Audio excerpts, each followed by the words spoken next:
কেবল অর্থনৈতিক চাপ প্রয়োগ করে ইরানকে চুক্তিতে আনা সম্ভব নয় বলে মনে করেন সাবেক ডিফেন্স সেক্রেটারি লিওন প্যানেটা।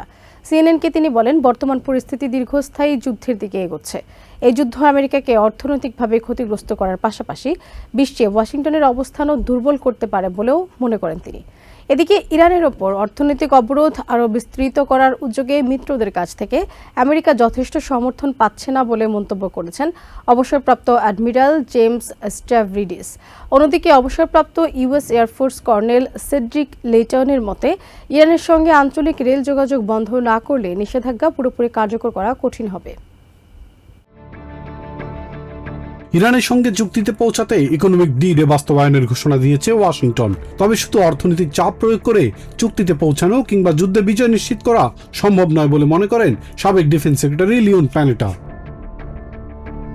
প্যানেটা বলেন, উভয় পক্ষই আশা করছে অপরপক্ষ শেষ পর্যন্ত হার মেনে নেবে, কিন্তু গোয়েন্দা তথ্য বলছে শুধু অর্থনৈতিক চাপ প্রয়োগ করে ইরানকে কোনো চুক্তিতে আনা সম্ভব নয়।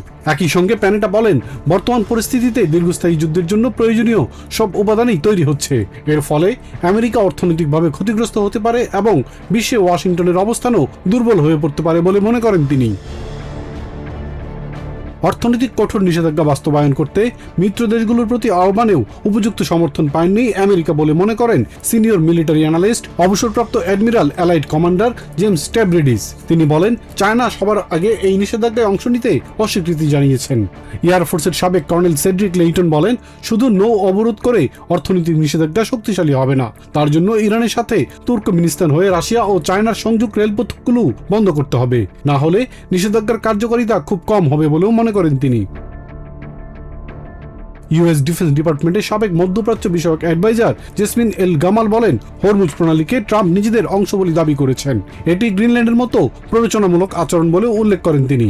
তাই উপসাগরীয় মিত্ররা ট্রাম্পকে বোঝানোর চেষ্টা করছেন, আমরা এখানে থাকি, আমাদের টিকে থাকতে হবে, তাই কূটনীতি ছাড়া উপায় নেই বলে মন্তব্য করেন তিনি। তবে আমেরিকার ধারাবাহিক হামলা ইরানের পারমাণবিক কর্মসূচি বন্ধে কার্যকর ভূমিকা রাখছে বলে মনে করেন অবসরপ্রাপ্ত US army colonel Peter Mansoor. Hormuz প্রণালীর নিয়ন্ত্রণই তাদের মূল হাতিয়ার বলেও দাবি করেন এই সাবেক সেনা কর্মকর্তা।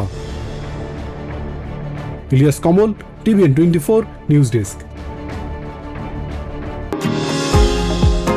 নিউ ইয়র্ক থেকে সম্প্রচারিত টিভিএন 24 টেলিভিশন বিশ্বজুড়ে বাঙালির কণ্ঠস্বর।